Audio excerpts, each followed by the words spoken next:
Like independent films free from any other industry. We gotta look at ourselves in the lenses closely, close up. See the color is in full view, baby. I see you like you see me. Poetry Blues, check the CD and the book. Here with Mr. Spillberg, get a second look. All right, Mr. Cameraman, we got him all shook. Here we go.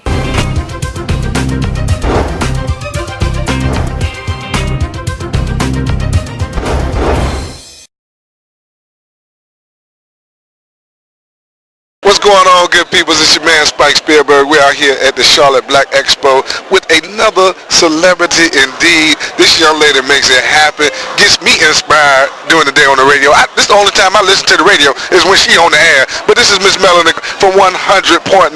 What's going on? Everything is everything. You see the people out enjoying themselves. This is what it's all about. Black Expo. So now tell the people how you got started in radio. Wow. You know what, this is the funny thing. This is one of those, I wasn't really trying to do radio, wasn't looking to do radio. I have a website, my gospel music website, gospelflavor.com. Been around since 97. So we do a lot of interviews and articles on gospel artists. And so as such, when artists come in town, I'm usually at the concert, usually checking my people out. And some kind of way that ended up into radio. It was like, hey, you want to try radio? I was like, I don't know what I'm doing, but we'll give it a shot. And here I am a couple years later.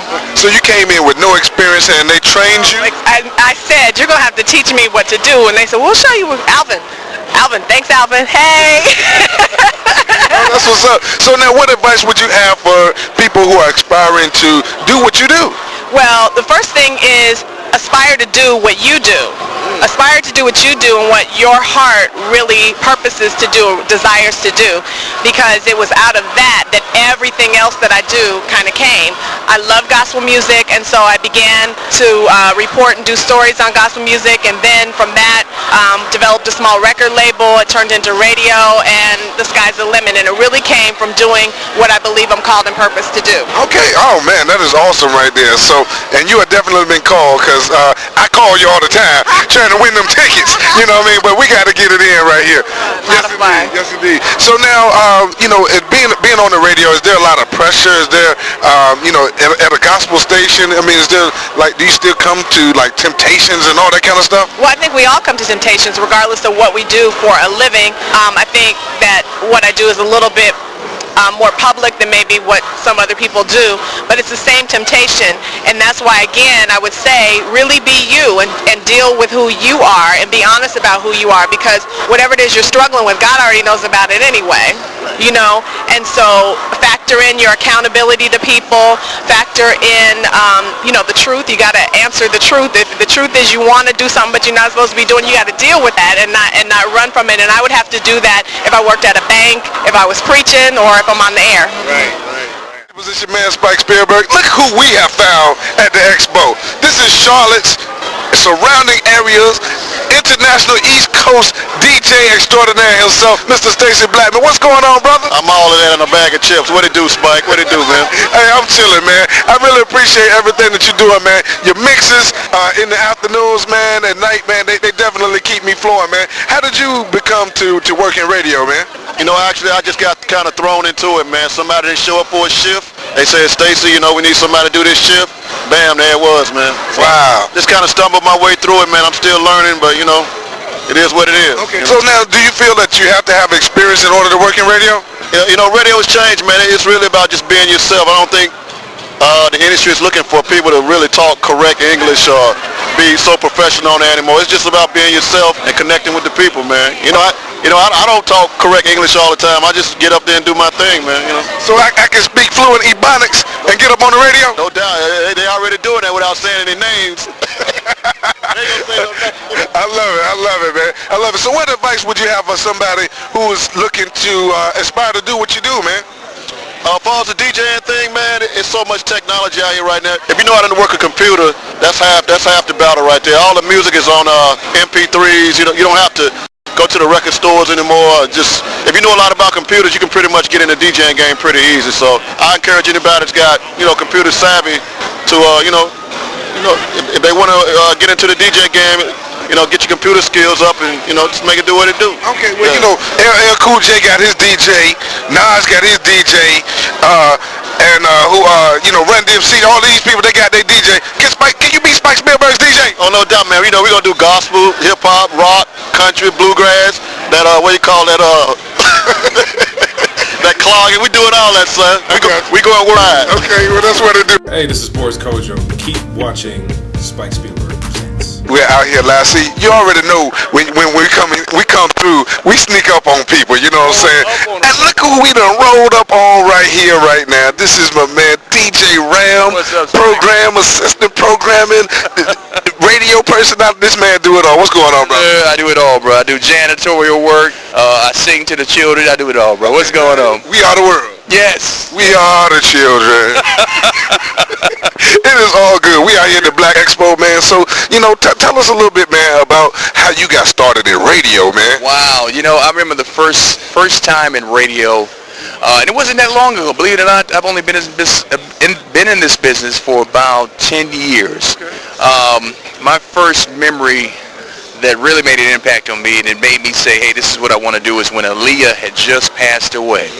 It was a Sunday morning, and a young lady had to come in and help me out because it was my first time on the air, and I had to break the story about Aaliyah dying. It was a huge story. Of course, all the radio stations picked up on it after that, but I was just like already nervous about cracking the mic and then having to break that story, man. It was a show that I'd never forget. I love radio, man, because it gives you the opportunity to reach a lot of people. And in addition to radio, I love production. As you already know, you and I guys that love behind the scenes and in front of the camera and doing the stuff that makes people go, wow. I love being a part of the way shows are put together. Like the Black Expo, as you can see today, is a big success. Excuse me, there are a lot of vendors out here that are doing big things. We got our entire staff out here from My 92.7, which I'm proud to be a part of. We flipped just recently from Q92.7. Yes, sir. Let me go ahead and do some. They got the My on my chest. The My is on his chest. This ain't your station, it's my station. You better get your own. You better get your own. Right on. I appreciate it, man. Now, so pretty much, man, in radio, somebody just got to give you a shot, is what you're saying. It's tough in the business. I think there are a lot of people that got maybe displaced because of the syndication that's going on right now. But I think radio is getting back to their roots as far as having local jocks on the air and allowing people to really reach out and touch that jock instead of, hey, where is so-and-so? They're way down in Houston or they're way in New York. It's different now. I think people want that. Listeners want that reaction. And plus nowadays, people have choices. You got your PPMs that are coming out in this region, which basically says, what are people really listening to? Are they listening to their iPods? Are they listening to their satellite radio? Are they listening to their headphones? What's funny about radio is that we've got to adapt to the times, and we're doing great things. We got Twitter, we got Facebook now that are helping us getting closer to the listeners. So yeah, radio's got to change with the people, and it's who you know and what you know, and you got to have that finesse, you got to have that flavor nowadays, and a lot of people have got it. Watch out. A lot of people got it. Well, I really appreciate the vote of confidence, man. You know what I'm saying? So I love what you're doing, man. All right, thank you, sir. Thank you. I appreciate it, man.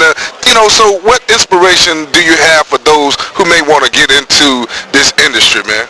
Get an air check together. Have a show that's already prepared. I would say, again, with the industry, PDs and general managers and even music directors are looking for people who have the talent, the skill to go ahead and kind of step into that position and own it. Own the position you're applying for. Don't wait for someone to show you how to do something.